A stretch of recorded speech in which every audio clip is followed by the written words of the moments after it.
Accent of SAP. Accent of SAP water absorption के बाद plant physiology का एक ऐसा टॉपिक है जिसमें हम ये बताते हैं कि if the water is being absorbed then how it climbs towards the leaf or how it reaches to the leaf। पानी एब्जॉर्ब होने के बाद कैसे ऊपर लीफ तक पहुंचता है। एसेंट ऑफ सैप के लिए जो बात सबसे पहले इम्पॉर्टेंट है वो ये है कि जब रूट हेयर्स वाटर को एब्जॉर्ब कर लेते हैं और वाटर स्टेम से होता हुआ लीफ तक पहुंचता है, ऊपर जाने वाला ये फ्लूइड, ये लिक्विड प्योर नहीं होता, बल्कि मिनरल्स का डाइल्यूट सोल्यूशन होता है जिसे सैप कहते हैं। तो water which is with the solution of minerals is known as sap. Root से ट्री टॉप तक सैप का मूवमेंट एसेंट ऑफ सैप कहलाता है और ये जाइलम द्वारा होता है क्योंकि इसमें xylem tracheids and xylem vessels का यूज़ होता है। अब यहाँ पर सवाल ये होता है कि जो एसेंट ऑफ सैप है वो जाइलम के द्वारा ही होता है। इसके लिए एक छोटा सा रिंगिंग एंड गर्डलिंग एक्सपेरिमेंट जो किया गया, विच वाज गिवन बाय मेलपीजीआई, इसमें एक फुल्ली टर्जिड और ट्विग, एक टर्जिड ट्विग और एक फ्लैक्सिड ट्विग आपको दिखाई दे रहा होगा।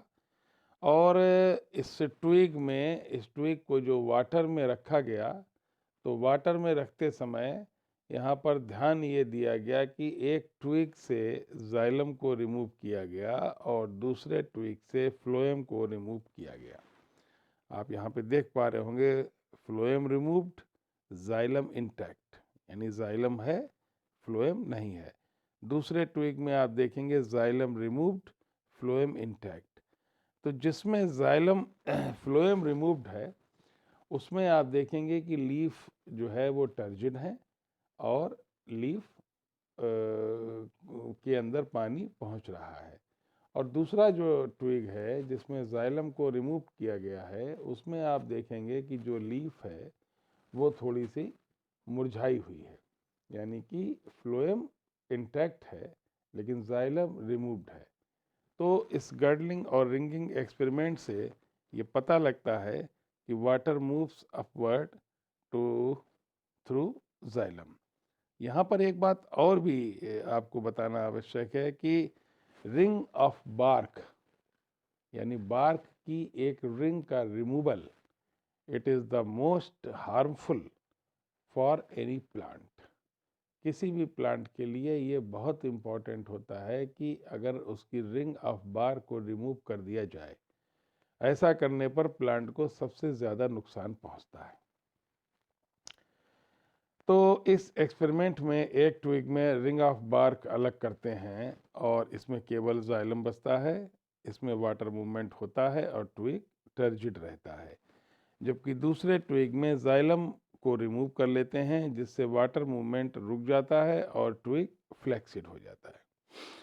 तो यहाँ पर गर्डलिंग और रिंगिंग एक्सपेरिमेंट से हमको ये पता लगता है कि अगर वाटर का मूवमेंट अपवर्ड होता रहे, यानी कि अगर जाइलम इंटैक्ट रहता है तो वाटर ऊपर तक पहुंचता रहता है।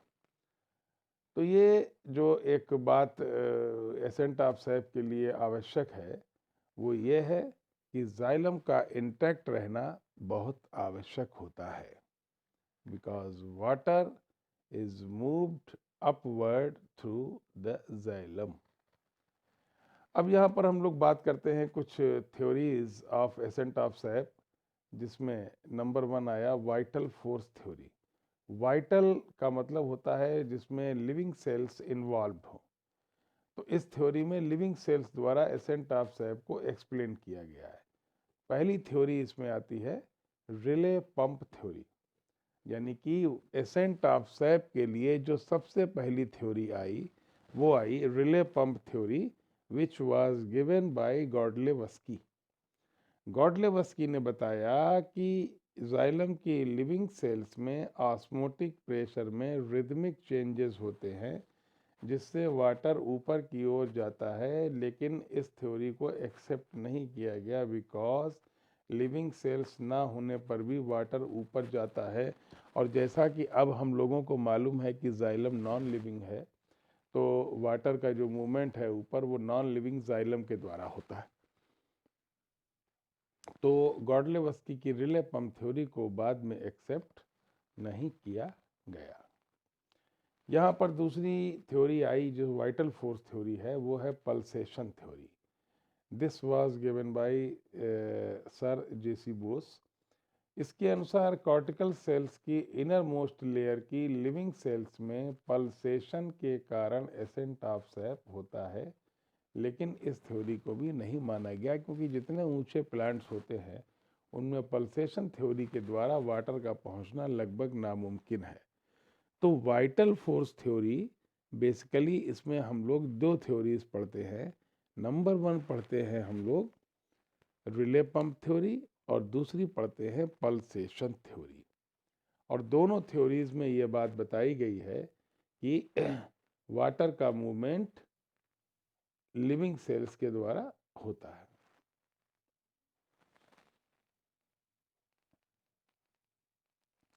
दूसरी थ्योरी आई रूट प्रेशर थ्योरी, यानी पहली थी वाइटल फोर्स जिसमें आप दो थ्योरीज पढ़ते हैं, गॉडलेवस्की की और जेसी बोस साहब की।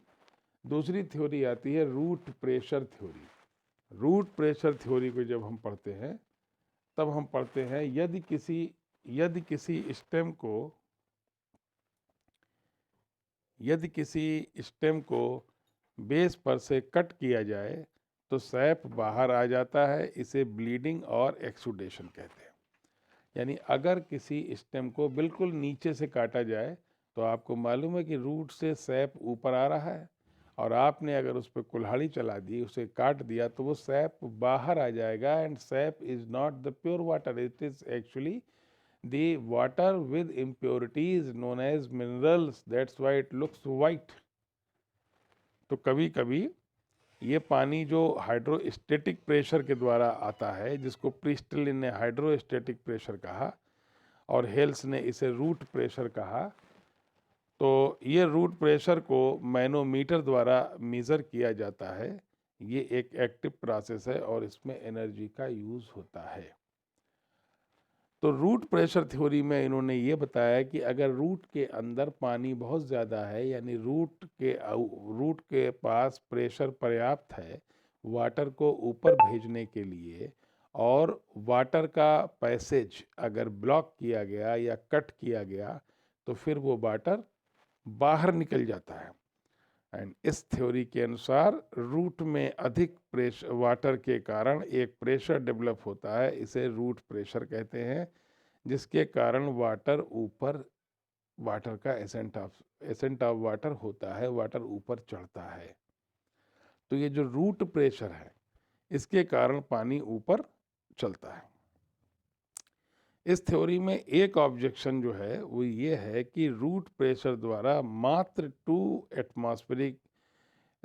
एटीएम का प्रेशर डेवलप होता है। 2 वातावरणीय दाब 2 एटमॉस्फेरिक प्रेशर का प्रेशर डेवलप होता है, जो 100 मीटर हाइट वाले प्लांट्स में वाटर पहुंचाने के लिए पर्याप्त नहीं होता।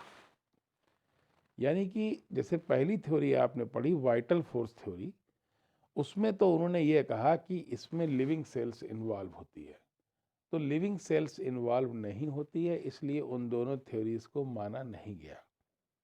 रूट प्रेशर थ्योरी में आप ये पढ़ते हैं कि जो रूट का प्रेशर है, हाइड्रोस्टेटिक प्रेशर है, उस प्रेशर के कारण पानी ऊपर जाता है, लेकिन जो एटमॉस्फेरिक प्रेशर को मेज़र किया गया तो वो सिर्फ 2 एटीएम का प्रेशर निकला, और 2 एटमॉस्फेरिक प्रेशर में इतना दम नहीं होता कि वो 100 मीटर टॉल प्लांट्स तक पानी को पहुंचा पाए। This is called root pressure theory, and for this reason root pressure theory is not being entertained। इसको entertain नहीं किया जाता। अब it is no longer being accepted। Root pressure जो है जिसको मेज़र करते हैं मैनोमीटर से। ये क्वेश्चन अक्सर 1 नंबर में आता है कि किस इक्विपमेंट से रूट प्रेशर को मेज़र किया जाता है, that equipment is known as manometer. एक इक्विपमेंट मैंने आपको कल परसों बताया था, ऑस्मोसिस, जिसको मेज़र करते हैं ऑस्मोमीटर से, और रूट प्रेशर को मेज़र करते हैं मैनोमीटर से। तो ये बात आपकी समझ में आई। ये देखिए मैनोमीटर बना हुआ है, ये यहाँ पर मैनोमीटर ट्यूब है, इसमें मरकरी होता है, नीचे से ये प्लांट है, ठीक है, cut stamp of stamp rubber connected है। ये जितना पानी ऊपर चढ़ेगा उतना ही उस रूट प्रेशर से ये मरकरी का प्रेशर, मरकरी के प्रेशर से इस मैनोमीटर को मेज़र किया जाता है। तो ये तो खैर आपके ऊपर है, आप इसको बनाना चाहें बनाएं, ना बनाना चाहें ना बनाएं। तीसरी थ्योरी जिसको सबसे ज़्यादा माना गया, डिक्सन एंड जॉली थ्योरी, जिसको कहते हैं ट्रांसपरेशनल पुल थ्योरी। ट्रांसपरेशनल पुल थ्योरी दरअसल कोहिजन टेंशन थ्योरी है। इस थ्योरी का सीधा इस्तेमाल हम लोगों से है, इसलिए है कि वो हमारे घरों में अक्सर जो हम लोग मोटर लगा के पानी को ऊपर चढ़ा लेते हैं, कुछ कुछ उसी टाइप की थ्योरी ये भी है। डिक्सन एंड जॉली ने बताया, इस थ्योरी को डिक्सन एंड जॉली ने दिया था, इसको कोहिजन टेंशन थ्योरी भी कहते हैं। कोहिजन कहते हैं ससंजक बल को, ऐसा force which is found between the molecule, between the same molecules, यानी वाटर मॉलिक्यूल के बीच में लगने वाला फोर्स कोहिजन कहलाता है, और डिफरेंट मॉलिक्यूल के बीच में लगने वाला फोर्स एधेसन कहलाता है, ADHESION। इसीलिए फेविकोल जो शीशे में लकड़ी को जोड़ देता है, यानी दो अलग अलग सब्सटेंस को जोड़ता है, इसीलिए उसको कहते हैं स्ट्रॉन्ग एडहेसिव। तो एडहेसन दो मॉलिक्यूल्स के बीच में लगता है और कोहिजन सेम मॉलिक्यूल्स के बीच में लगता है। यहाँ पर चूंकि वाटर के बीच में लग रहा है बल, इसीलिए इसको कहा गया कोहिजन। तो इस थ्योरी को डिक्सन एंड जॉली ने ऑब्जर्व किया था। लीफ की मीजोफिल में ट्रांसपायरेशन बढ़ जाता है, इसीलिए ये सेल्स अपने पास वाली सेल से वाटर खींचती है, और ये खिंचाव धीरे धीरे लीव्स के जाइलम में पहुंचता है, और इसे ट्रांसपायरेशनल पुल कहते हैं। जब ट्रांसपायरेशन होता है, यानी जब पानी बाहर निकल जाता है, तो पानी के बाहर निकलने से एक निर्वात विकसित होता है, एक वैक्यूम डेवलप होता है। वैक्यूम डेवलप होने के कारण ये वैक्यूम का जो प्रेशर है, ये नीचे स्टेम से होता हुआ रूट में जाता है, और रूट से वाटर को खींचता है। जब ये रूट से वाटर को खींचता है, तो पानी जाइलम से होता हुआ ऊपर आता है। और यहाँ पर ये बात समझना बहुत आवश्यक है कि water is pulled through the roots, not by the roots. पानी जड़ से होता हुआ आता है, जड़ इसको पानी को खींच के नहीं लाती है, क्योंकि ये पैसिव प्रोसेस है, इसमें एनर्जी खर्च नहीं होती। ये बात समझना बहुत जरूरी है।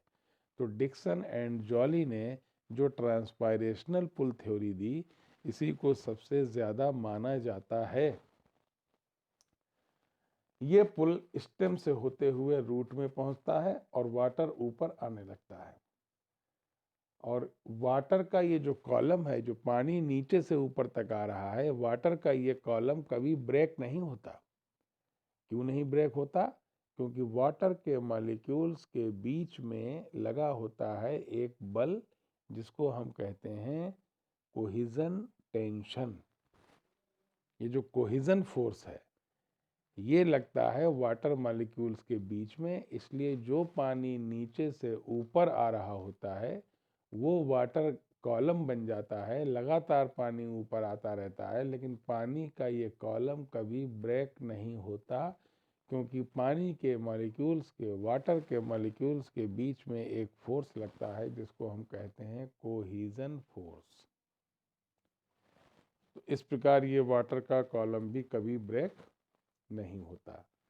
ये पुल स्टेम से होते हुए रूट में पहुंचता है और वाटर ऊपर आने लगता है। ये कॉलम कभी ब्रेक नहीं होता है क्योंकि वाटर मॉलिक्यूल्स के बीच में कोहेजन फोर्स लगता है।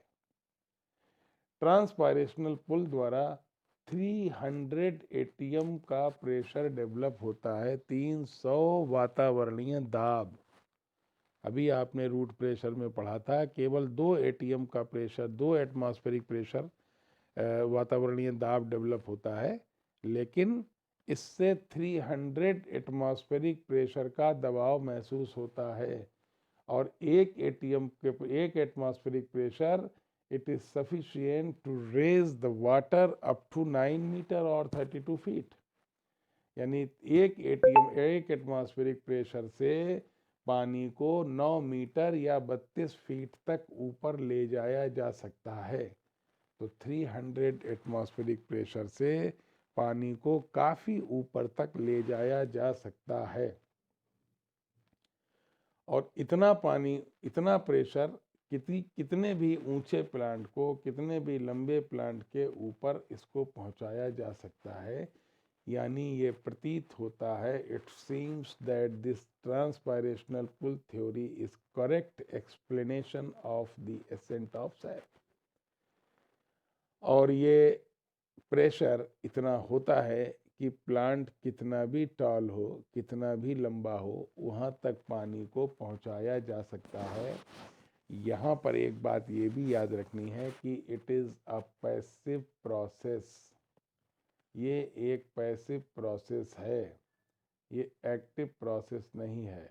जो प्रोसेस पैसिव होता है उसमें एनर्जी खर्च नहीं होती, ये फास्ट होता है, ये बहुत तेज होता है, ये एक्टिव नहीं होता।